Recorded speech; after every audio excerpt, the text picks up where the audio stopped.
Welcome, everyone. This is the B2B Influence Podcast. I'm Paula Kioki, your host, and today we have Blake Sitney. He is the CEO of Profound Networks. And Blake, I've known Blake for probably over 20 years. He's got a very interesting business that is keying on domains as the golden key and looking at it as a overlooked asset within an organization's repertoire. So we're going to jump right in with Blake. So Blake, given that most people think of domains as web addresses, and you've described it as the golden key, why are domains such an overlooked asset in the enterprise data, and what are some of the ways companies can unlock their value? It's a good question. One of the reasons why the domain is overlooked is that for 150 years, a legal entity was defined by its physical location. During the industrial age, essentially, companies were recognized by their factories, by their sales offices, by their logistics offices, by the manufacturing centers, and they're essentially the physical footprint Mhm. that made up that company. And that served very well for well over a century. However, today we're in the information age. And in the information age, things have moved from the physical to the digital. Now you have companies that have no physical presence, yet they're generating billions of dollars in revenues. And this causes a problem for B2B companies that are traditionally tying businesses to a physical location. As one very good example, Airbnb does not have a physical headquarters or a physical location. Okay, Yeah. The irony is that Airbnb provides physical locations to millions of travelers around the world. right. They're entirely a digital organization. Okay, And everyone knows the brand Airbnb and Airbnb.com. That is the only location you need to know for Airbnb, but it's not a physical location, it's a digital location. okay, And Airbnb.com uniquely identifies the company. It is an organic, open source, essentially unrestricted B2B identifier that uniquely identifies the organization. But unlike other B2B identifiers that often have an integer or an alphanumeric code, there's no identifying principle behind that number. It's not a random number, but it's a proprietary number that in order to unlock its value, you must subscribe to that particular B2B database. Whereas with a domain, there is a tremendous amount of value that can be unlocked with the domain itself. And Profound specializes in compiling such digital attributes tied to a domain. For example, if you want to know whether the company's running e-commerce, Mhm. that would be tied to the domain. How many backlinks does it have? How much website traffic is it getting? What are the, who's running its mail server? Where is it physically hosted? Are they running CRM? Are they a cloud customer? Are they a software as a service provider? And so on and so forth. Mhm. The domain has become a very powerful key that unlocks a huge amounts of enrichment information that really can only be tied to a domain. And with the mapping of domain to physical location and physical entity, you have the best of both worlds.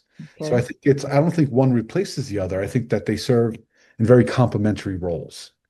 But like you said, if there is no physical location, there's that. In some cases, it's the only thing that one has when trying to understand a particular business.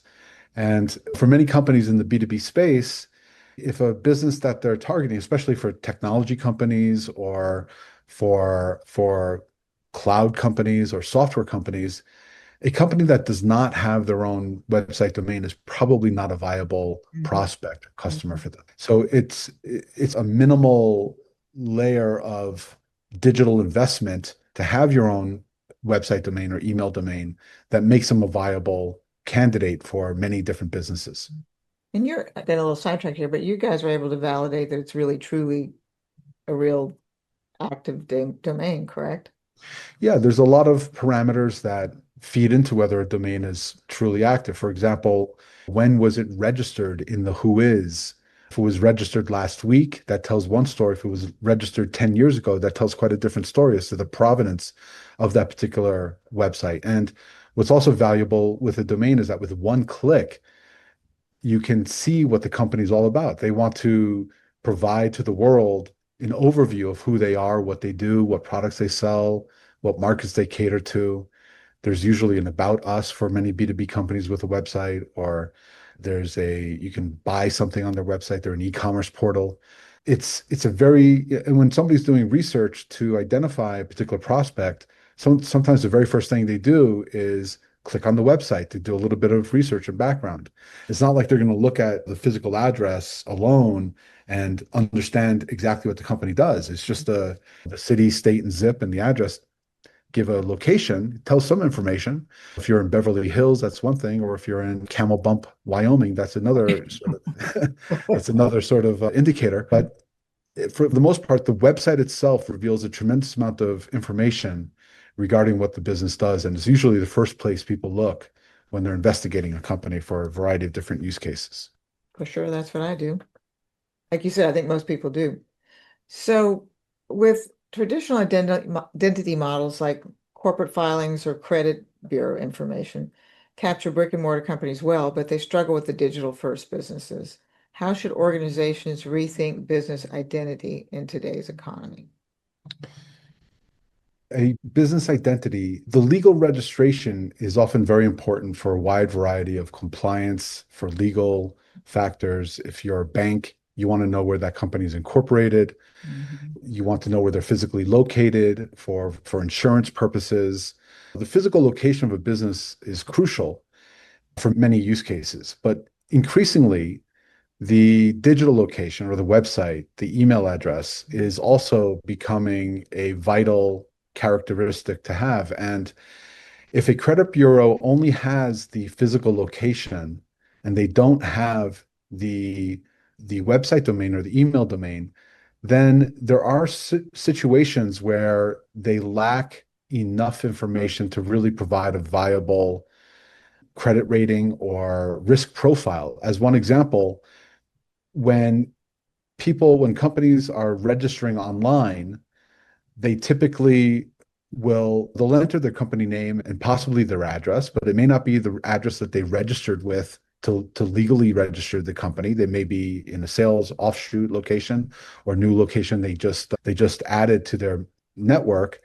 But if they enter their website domain or their email address, which is a very common ask on web forms around the internet and so on, that email domain can uniquely identify that particular business. In other cases, if you have a company name that's generic, AAA Locksmith, for example, or Acme Manufacturing, a lot of companies struggle with pinpointing precisely which AAA locksmith they're talking about. Any given city may have a dozen of those because that's the first one they find in the phone book, which was a common way that people identified such businesses. But AAAlocksmith.com is uniquely identifying a specific version of that company. So it's a great way to distinguish companies that have a generic company name because you cannot share the same domain with multiple entities. Domains are uniquely identifiable to one particular entity in most cases. But using your AAA analogy there, if there's 15 locations here in Los Angeles, how do you differentiate? Do you go to the address then to differentiate for each location? That's one way. If AAA Locksmith, if they're owned by the same legal entity and AAAlocksmith.com lists all 15 locations, Oh, you know that you're dealing with the right family of companies. okay. So you have the right ultimate, if you will, record for the given company. Now, if you need to understand which specific location you're dealing with, then so the domain will get you into the right ballpark in cases where there's lots of different physical locations. And this is where there's still a need for credit bureau location data Mm. to provide a unique identifier for each individual physical location. The domain gets you into the right ballpark, Okay. and the specific physical location gets you into the right seat using sort of an arena analogy there. Is that part of the work that Profound does? It's certainly part of the work. So we understand that a lot of companies struggle with mapping the correct domain to their physical location data set. So we've developed platforms that, given a company name, address, city, state, zip, and phone number, and in many cases, we're dealing with hundreds of millions of such physical locations. We've developed a platform that will essentially search the internet and identify the correct domain for that particular physical location. And we use the concept of match flag strings so that a company name, an address, a city, state, zip, and phone number each provide a flag as to whether that specific attribute matched what's found on the target website. So if you provided us with 15 or 100 companies, all with AAA locksmith, but we only found 15 locations at that particular domain, it's going to give you that one domain for those 15 locations, and the others won't match what's on the target website. So you'll either get a different AAA, it might be AAA dash locksmith, Okay. it might be AAA locksmith.net, or some other unique domain where there's a high match rate with the location that's provided. So the system does enable the parsing of generic locations from one company family to another. Okay. Intricate. Indeed. So inside large enterprises, marketing, sales, and compliance, and often IT, work from disconnected silos, as I'm sure you're well aware. Why is it so difficult to create a unified view, and what makes domains a strong foundation for building that consistency? I think you touched on it already, but why do they have such difficulty with that? Master data management and linkage is a difficult Mhm. subject matter, and companies have struggled with improving their level of master data management for a very long time. And I think that the tools and the suite of services that we bring to the market offer a different perspective on how to link businesses together. One of which is what I just described, where we're tying the same domain to 15 different locations based on the match of those locations to what's published on the website. And that's a very compelling match process because the website itself, in many people's minds, is the source of truth for that particular company. It's hard to argue with AAAlocksmith.com matching a particular input location if that location was published on that target website itself. And you see the address, city, state, zip, and phone number are all shared in your input record and what's published on the target website. So when we have that level of match, it complements or in some cases replaces the other systems that are used to tie businesses to a particular family. But again, we don't make the claim that using digital match keys like the website domain is a complete replacement for the many very well defined MDM tools that are in the marketplace. We think that it serves as an excellent complement to Okay. those other match capabilities. So I think the two in combination provide a much better result than either one in isolation. Okay. That makes sense. And I would think that the domain is much better than using like an email address, right? To In many cases, a lot of businesses still use a username at gmail.com. And when you have a gmail.com email domain, it's impossible to use that as a way to Right. identify who the B2B company is. But when they use their corporate email domain itself, then it uniquely identifies that specific company. And as an example, if you are a bank and you're doing a campaign to set up a seminar with financial institutions, and you do a campaign, say your goal is to get 100 seats filled for your seminar, you send out a campaign of 100,000, hoping to get to fill that seminar. If you send out an email to joe@gmail.com and they come back and say, yeah, I'm Joe at Goldman Sachs, you have no real way of verifying whether that email is truly tied to Goldman Sachs. However, if you send it to joe@gs.com, gs.com being the Goldman Sachs domain, and they respond and put gs.com as their email domain, then at that stage, you have a very high degree of confidence that you have reached the right person at the right company. Once again, the domain is an excellent way to ensure that the especially the B2B domain, is a great way to ensure that you're reaching the right intended audience. And you're able to tell if it's the email domain or the corporate domain, right? Yes, if it's a throwaway email domain or disposable or an ISP domain or a free email domain, we track 30,000 such email domains so that we can identify whether they are truly tied to the company or not. There are some cases where it gets a little tricky. As an example, the American ISP Comcast issues Comcast.net email domains to all of their subscribers. Now, these subscribers are customers of Comcast. They're not corporate executives. And Comcast in particular will issue Comcast.com email domains to all of their employees and executives so that they make that distinction, changing the top level domain .net for their subscribers and .com for their employees. But there are cases where a company doesn't. A good example is Yahoo.com. Okay. Yahoo uses the same email domain for their employees and executives, and they also provide Yahoo.com domains to anybody who wants to set up a free email account with them. So in that particular case, it's exceptionally difficult to distinguish between the two. And that's where secondary or tertiary data partners can help split that particular one into employees versus customers. But in most cases, outside of ISPs and free email domain providers, corporate email domains are uniquely identifying who they are, or at least what organization they belong to. If they're able to respond to that email domain, nobody outside of Goldman Sachs is going to be able to respond to any email address at gs.com. That's exclusively used for Goldman Sachs. Now, there are other cases where it's also somewhat tricky. For example, in America, .edu for educational institutions, they will give a .edu, Harvard.edu will provide email to their students, their alumni, their faculty and staff. So it's difficult to distinguish between a student and an alum and a faculty.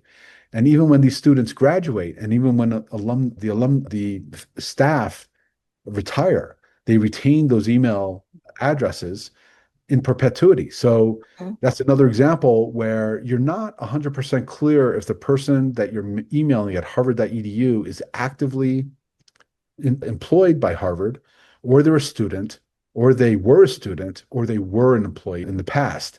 So there are edge cases where there is some complexity in creating a definitive answer to that particular question. On the other hand, some of our clients, Microsoft as an example, value the total number of harvard.edu email domains because if we were to count the total number of unique usernames at harvard.edu, that informs Microsoft how many seats the Harvard email server is currently supporting.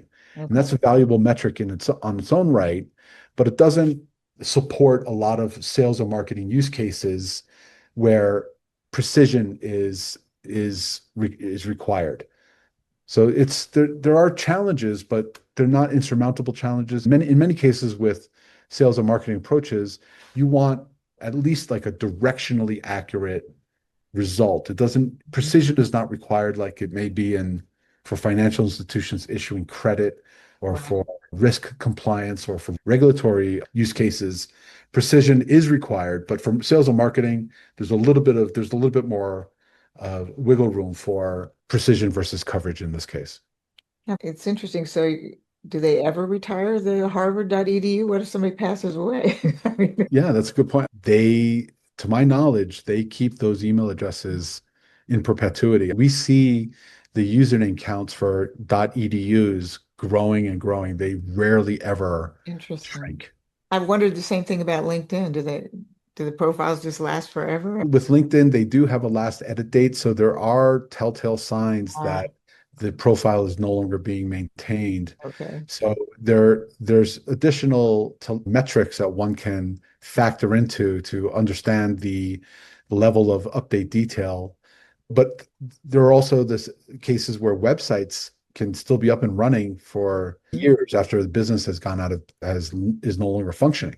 Hmm. But in that particular case too, there are ways to determine when that site was last edited, Yeah. when certain additional metrics can inform us of for websites that are constantly updating, they're changing their content, more backlinks are being added, pointing to a website, whereas a ghost website or one that's just on autopilot and is no longer a functioning business usually has a pretty flat ecosystem pointing to it. It usually dies, but it's never removed from the internet, especially if it's a free hosting provider. Okay. I was Um, wondering about that. It seems like if it wasn't free, that they would naturally go away at some point. yeah, if they're paying for the hosting provider, eventually they'll stop paying their bill and they'll be decommissioned. But there are a number of free hosting providers that just keep them up forever. And Yeah. it's not an insurmountable problem, but it does add a little bit of noise to the whole B2B digital scenario.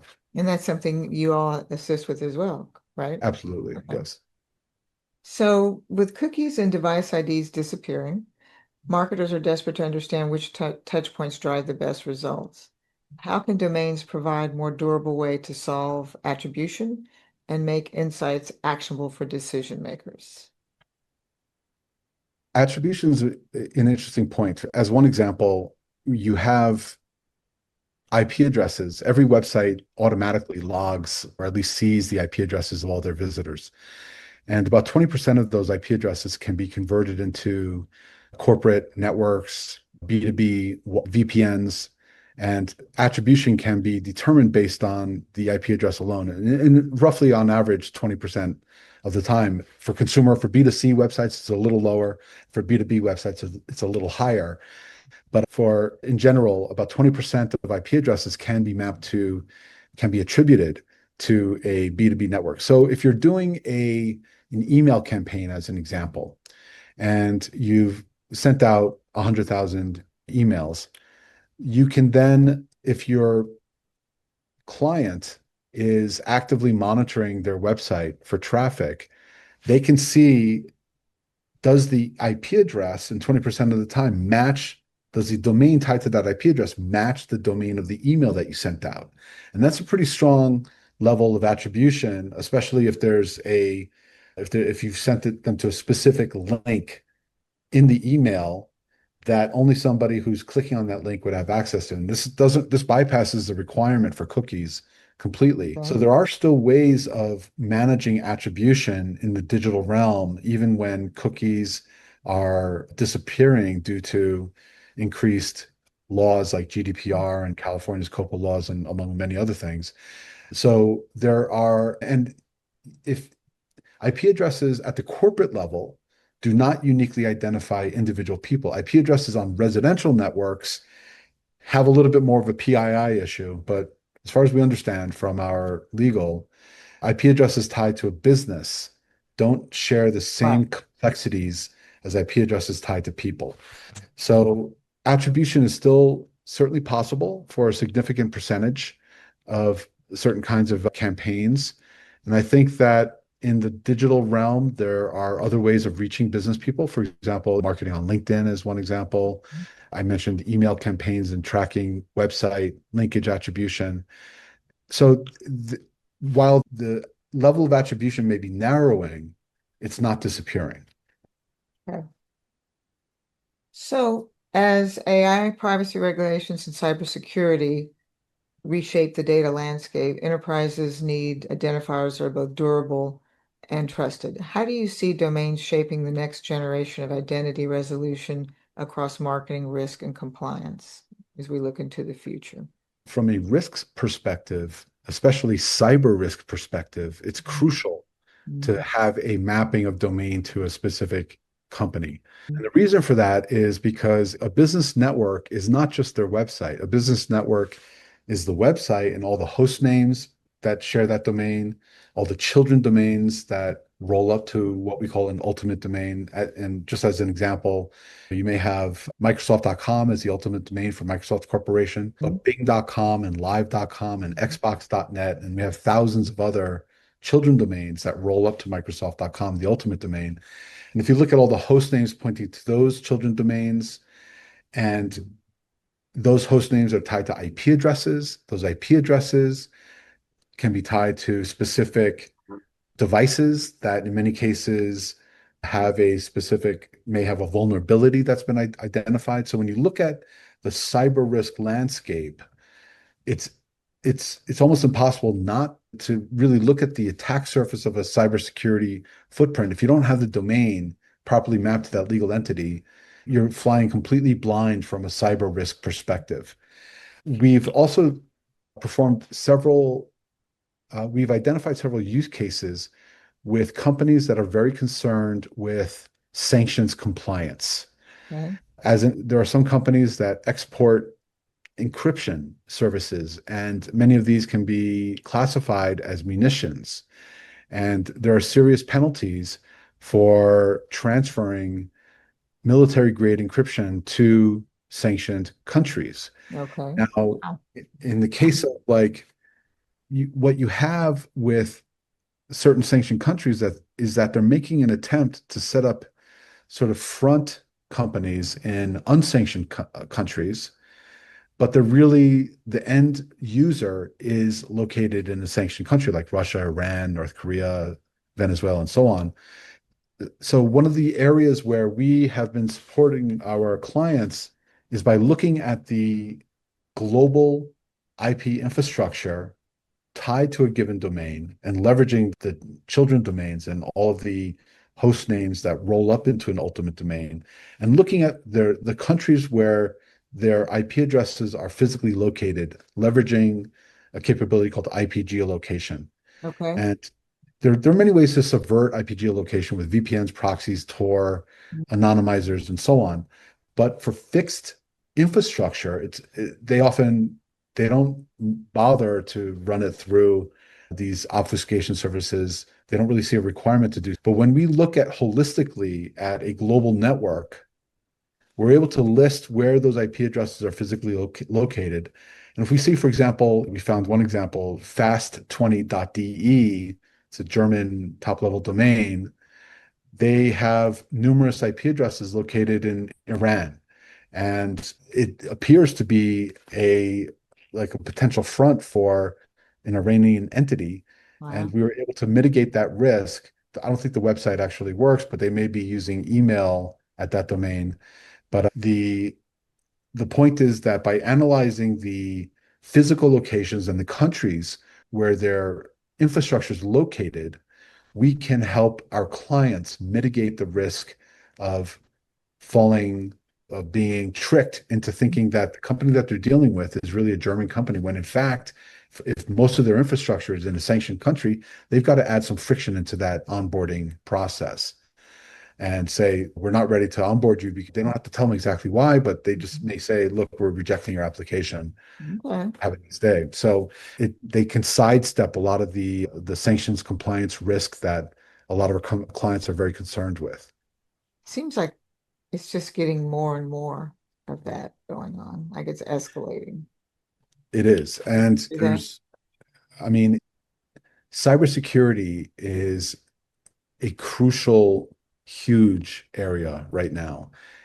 More theft is happening through cyber crime than crime itself. The Hollywood likes to portray bank robbers storming into the bank with guns blazing. But Not anymore. that's not the way money's getting stolen anymore. Billions are getting stolen via cybercrime, and maybe tens of millions are being stolen the sort of quote unquote the traditional way. So these days, cybercrime has eclipsed traditional armed robbery type of crime. And it can be done from any location on Earth with an internet connection, which makes it very difficult from a jurisdiction perspective to prosecute. Or so really what it comes down to is having really securing your network and making sure that you don't have these open doors and weak links in your security chain. And we're working with insurance companies that underwrite cyber risk to help identify in their portfolio which of their clients are at risk for breaches. And a Wow. lot of that has to do with our focus on tying domains to legal entities and then rolling up all that infrastructure of IP addresses to the domain level. And that holistically provides a much better picture of the cyber risk for a company, but it doesn't complete the entire picture Right. because, you're still going to have, it also requires a lot of employee training. If people are doing phishing attacks and sending you links to funnycatvideo.exe and you double click it and it compromises your system, that's not necessarily weakness in the network. That's a weakness in employee training. Right. And that's not something that network security can guard against. But it doesn't mean that you dismiss network security. It just means that network security is one layer that you have to focus on. Employee training is another layer that you have. So you have a multi-layered approach to try to mitigate the risk of cyber breaches, but there's no silver bullet that just No. eliminates it all in one shot. I can't even imagine what it must be like for banks and financial institutions to try to stay on top of this. I'm sure you probably have a pretty good idea working with them, but I can't even imagine what's all involved with it just to try to protect everything. Absolutely. It's more and more resources are being poured into this particular problem. Because And they're getting it's not getting because the better. bad guys are getting better at it. They are getting better at it. Yeah. And but that's why the good guys need to also try to be one step ahead and help support the protection of these networks. And Profound is one of the good guys. We hope. So I know your website is profound.net, so people can learn more there. Is there anybody within the organization, yourself or whoever, that if somebody wants to learn a little bit more that can contact, or do you recommend just going to the website and maybe contacting through there? Yeah, you can contact. We have multiple sales reps. We have Ben Delisle, who's been with the company for a very long time. Feel free to contact Ben.